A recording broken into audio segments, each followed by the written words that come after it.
Hello, everybody.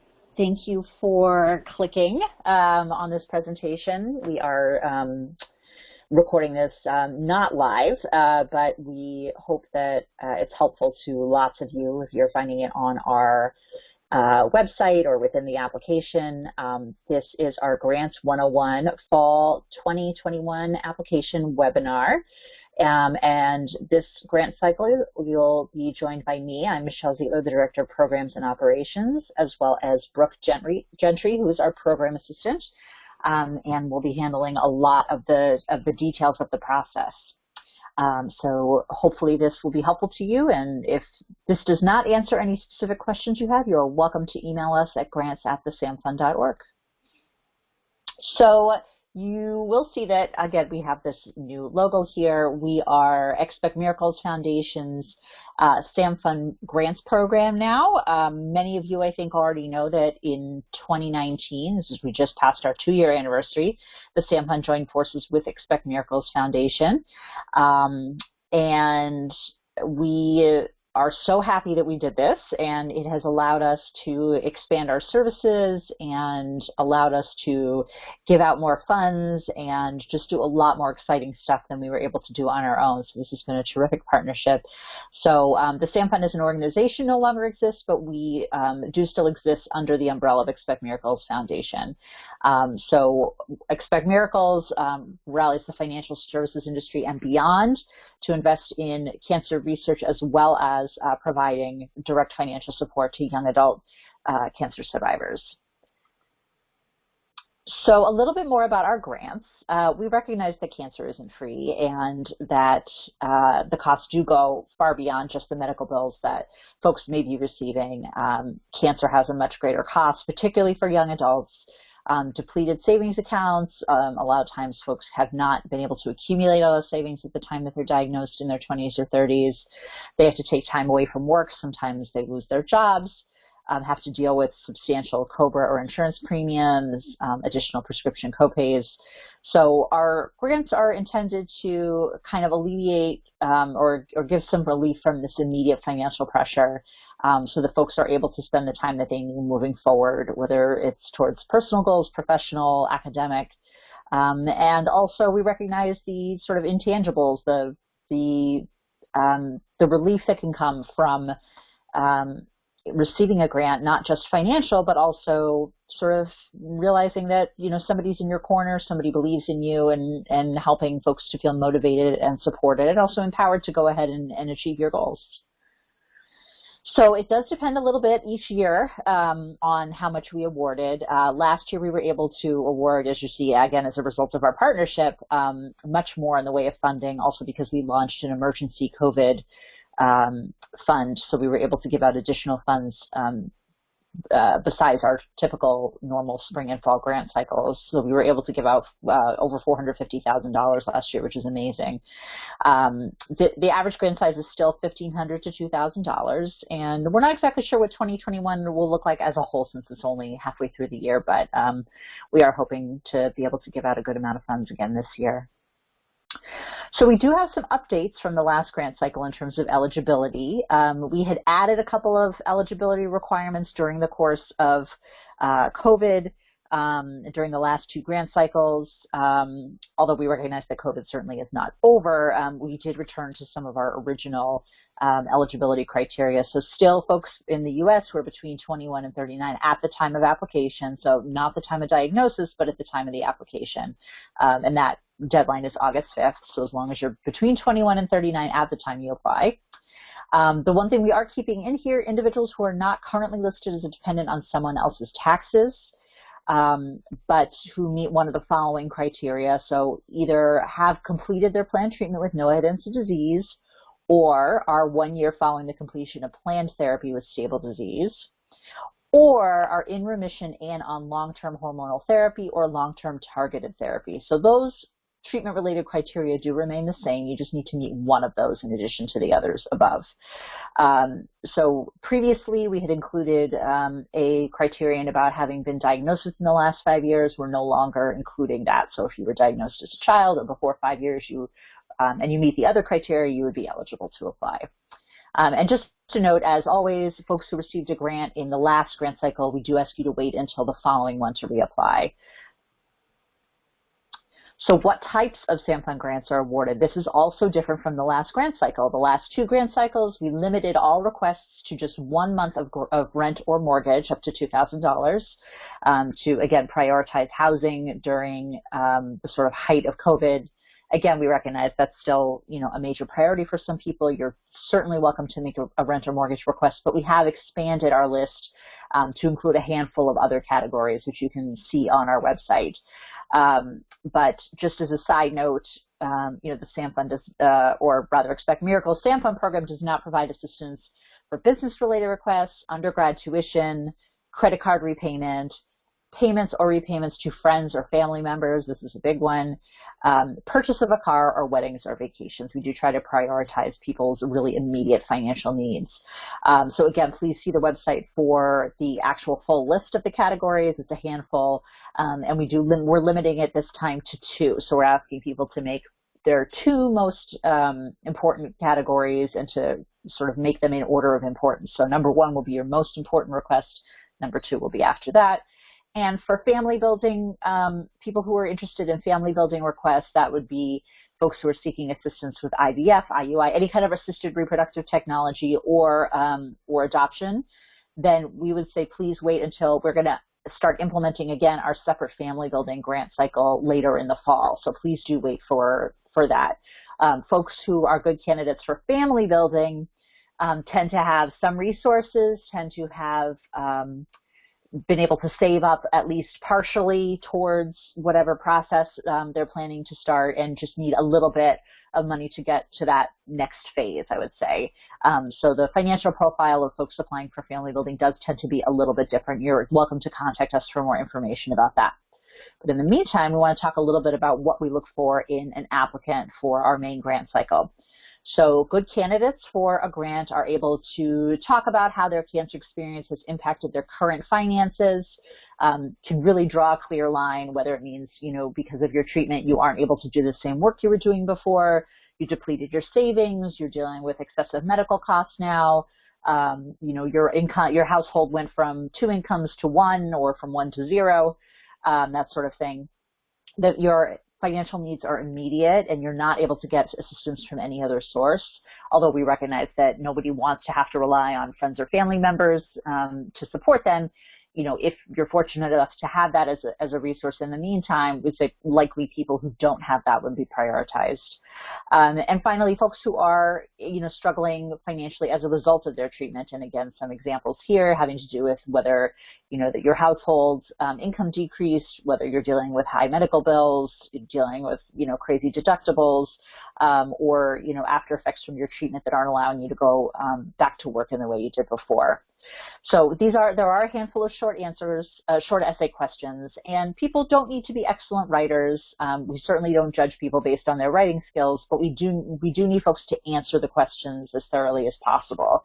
So again, you don't need to be a great writer, you just need to be clear about what's going on, because the evaluators can really only tell what's happening based on what you share with them. So occasionally somebody will come back to us and say, but I have X going on and Y going on and Z going on, but they didn't actually write about it in their essays, so the grant reviewers had no idea. So really, we only know what it is that you share with us. So err on the side of more detail. And what is it that I need to apply? So again, some really basic personal and contact information, basic info about your diagnosis and treatment. And then we do ask a lot of questions about your current finances, including your monthly expenses, your monthly income, and your whatever kind of assets, money you have in the bank, whether you own a home, whether you own a car, and any kind of debts that you might have, whether it's credit cards, student loan debt, any other kinds of debts, medical debt that you may have accumulated. There are a couple of forms, and fortunately, you can already access those on our website at thesamfund.org. If you go to click on that homepage where it says, the grant application's opening soon, you'll see that the medical history form is already there. You can download it. You can send it right to your doctor and make sure that you have it in hand ready to upload for your application when the time comes. So we encourage everybody to go ahead and do that ahead of time. It just needs to be signed by a clinician. That can be a nurse, practitioner, It can be a social worker, anybody who has a license. It doesn't need to be your treating oncologist, because we recognize that for some folks it's very difficult to track that provider down.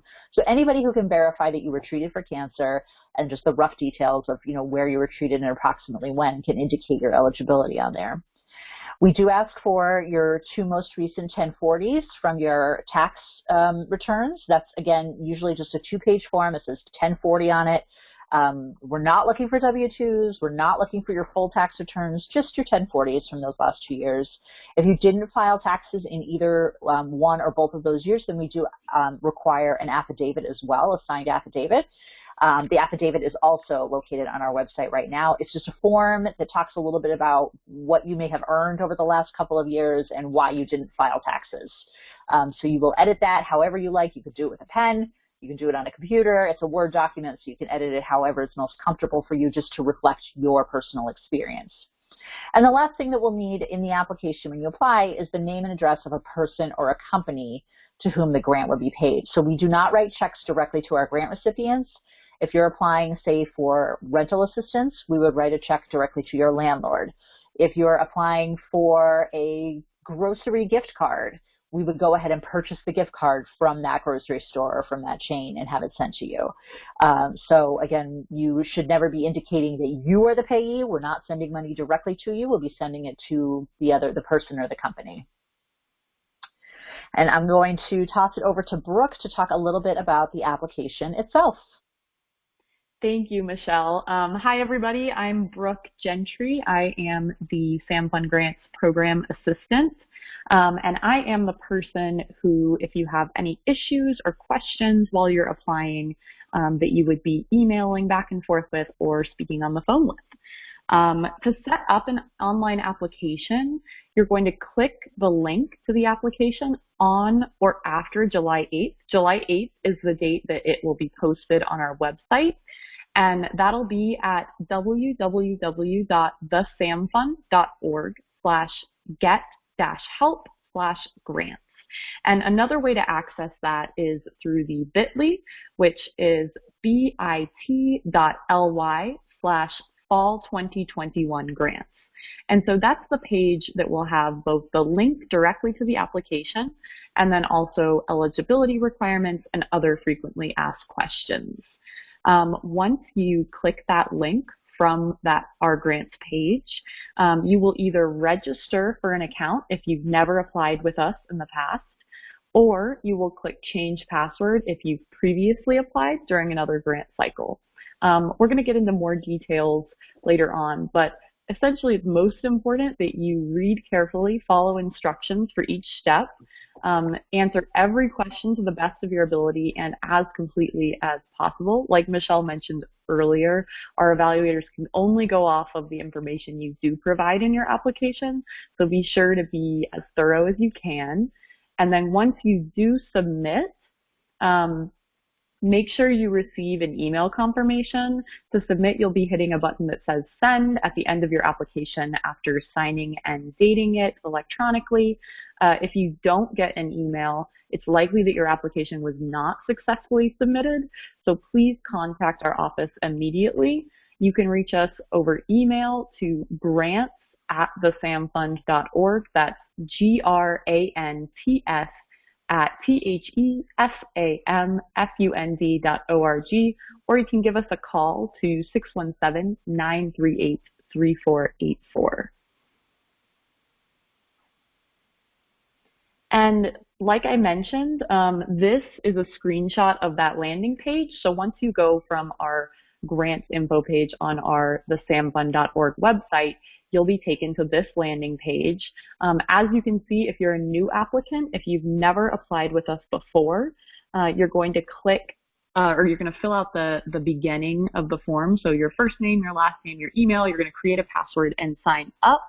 And then there's a little red note that you'll be able to see larger on your screen when you actually apply. But that is a note for previous applicants and recipients. So if you've ever applied and not received a grant, or applied and received a grant, your information will already be in the system, and you should just click reset your password at the bottom and then log in that way. And Once you begin an application, your application can be completed at a later date. So if you want to log back in to access your in-progress application, you will click the link at the very bottom that says click here to log in. And Brooke, let me just clarify, for anybody who may have applied in the spring using this system, they would be able to just click here to log in as well, right? You don't need to reset your password if you applied if you applied last grant cycle on this same system. Right, thank you, Michelle. Great.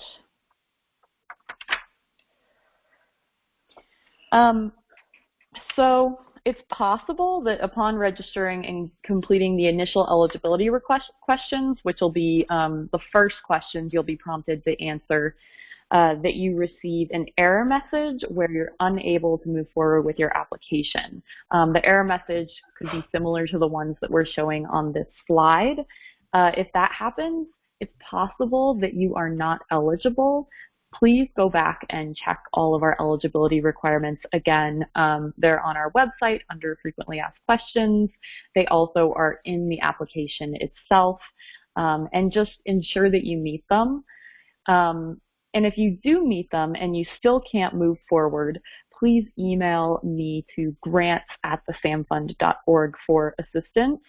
At this stage, if you discover that unfortunately you began an application but you're ineligible, you're welcome to still email us for resources, and we can point you in the right direction and provide some other organizations that may be able to help you.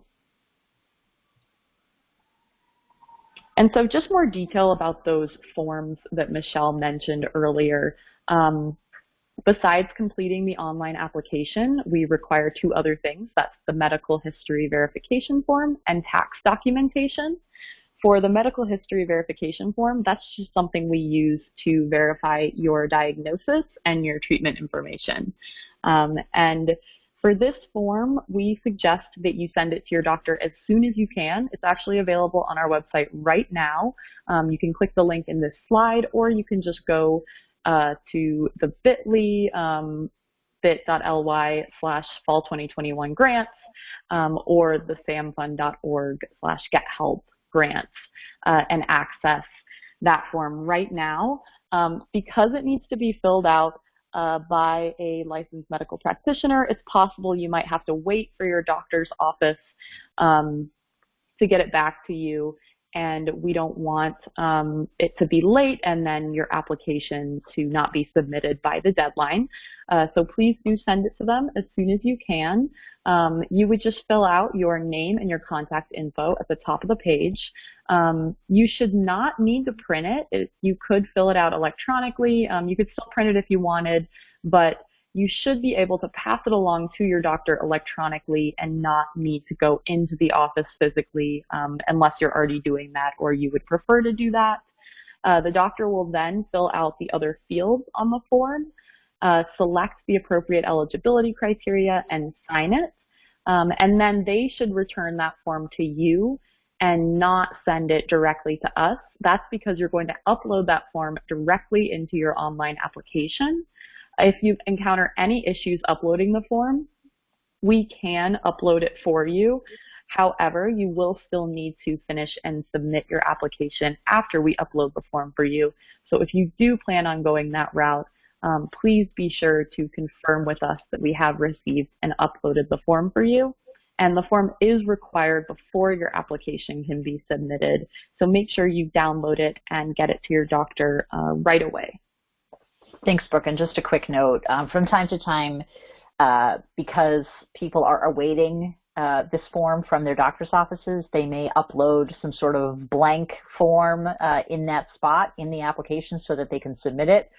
Any applications we receive that don't have a medical history verification form included in there are considered incomplete. So please wait until you have that form in order to upload it and submit.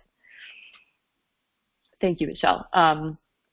And then the other documentation we require are tax documents, and that's just so we can get a full picture of your financial situation.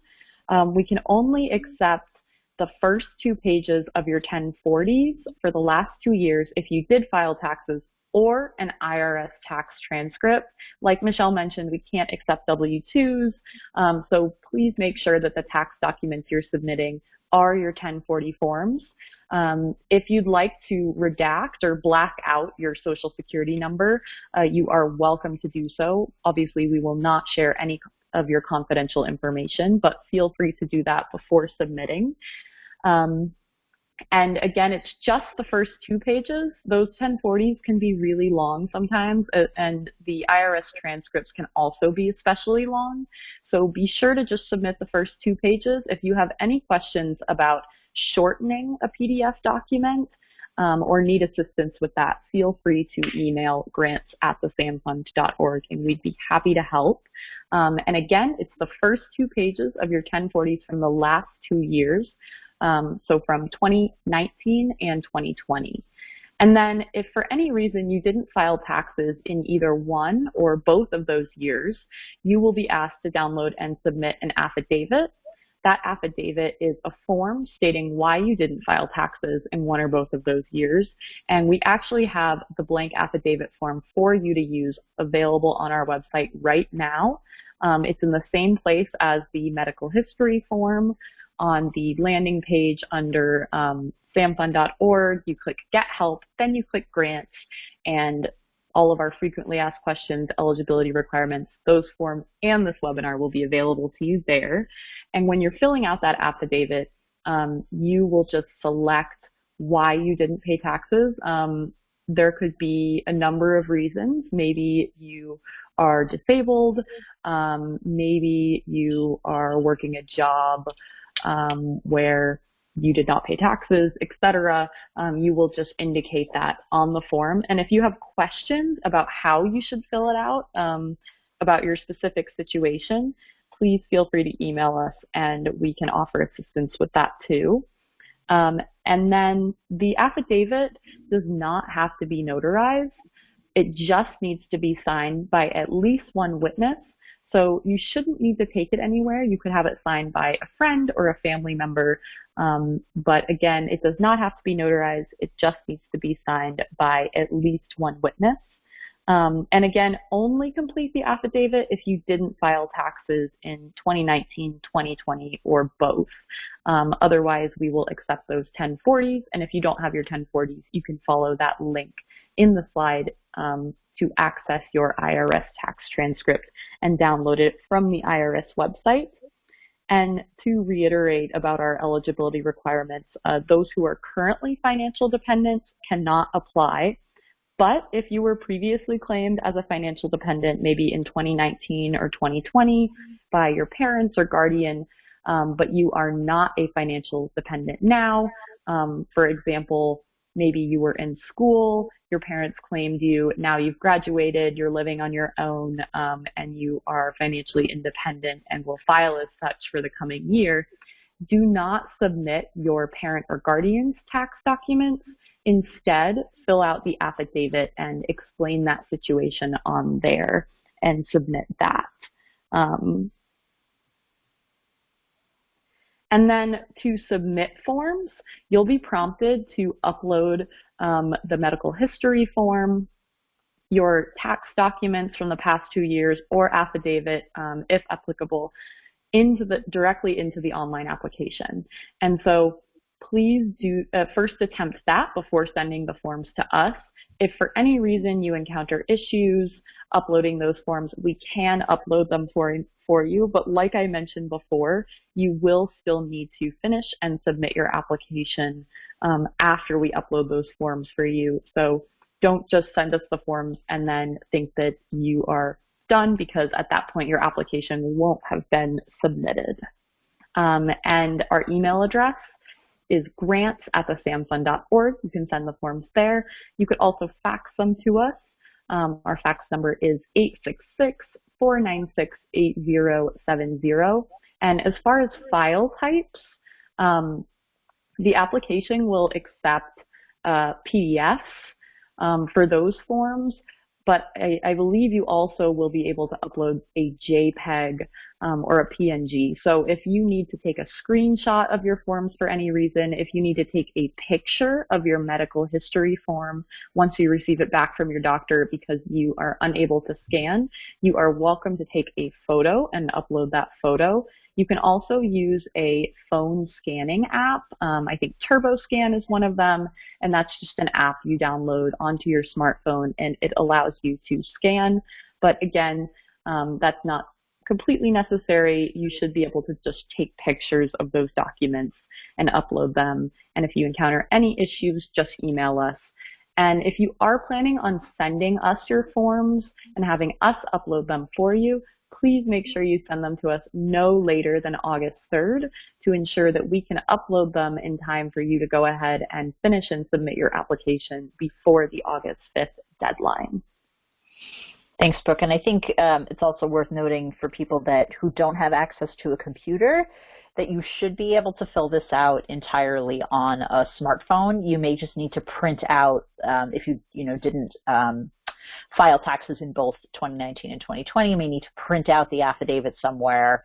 You may need to print out the medical history form if you can't email it directly to a physician. If you need to fax it, or you need to put it in the mail, whatever you need to do. But otherwise, in terms of answering the questions and uploading forms, you should be able to do that all on a smartphone. Thanks, Michelle. And then if you want to check which documents you've uploaded, see the status of them, make sure that they were successfully uploaded. As you can see in this screenshot, this is from the portal, and there are 3 tabs under the paragraph under the large grant application header. The first is application, which is where your actual application would be.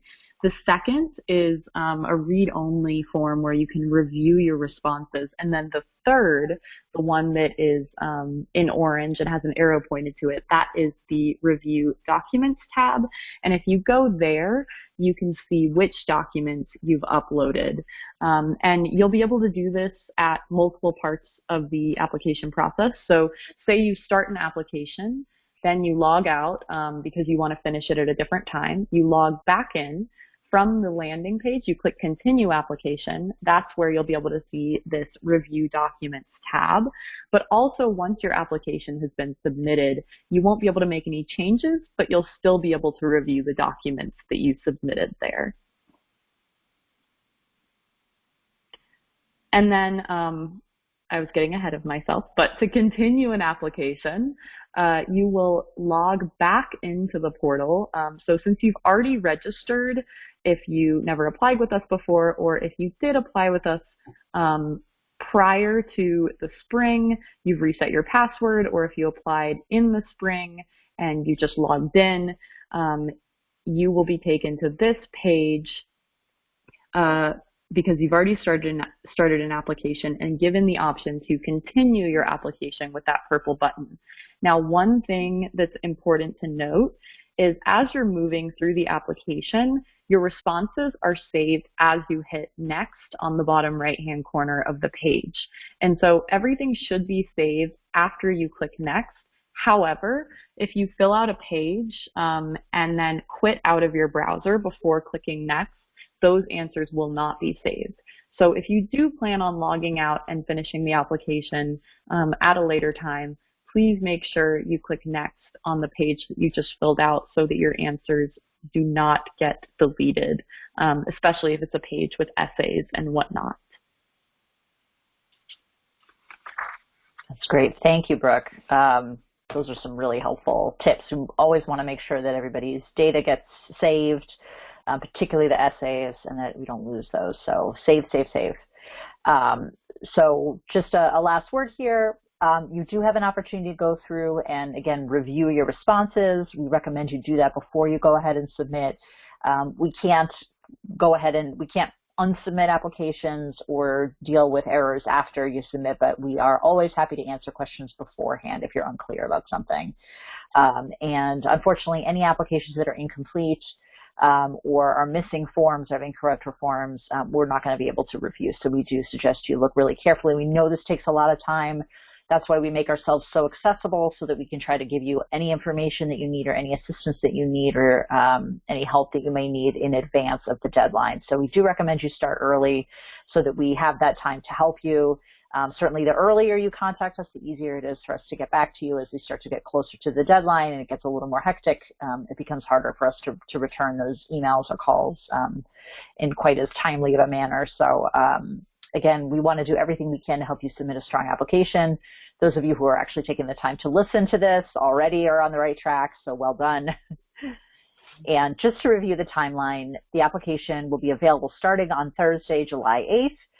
The deadline will be Thursday, August 5th at 5 p.m. Eastern Time, not Central Time, not Mountain Time, not Pacific Time, Eastern Time. So please make sure wherever you are that you set that clock so that if you're in California, you know that it's 2 o'clock your time that deadline's happening.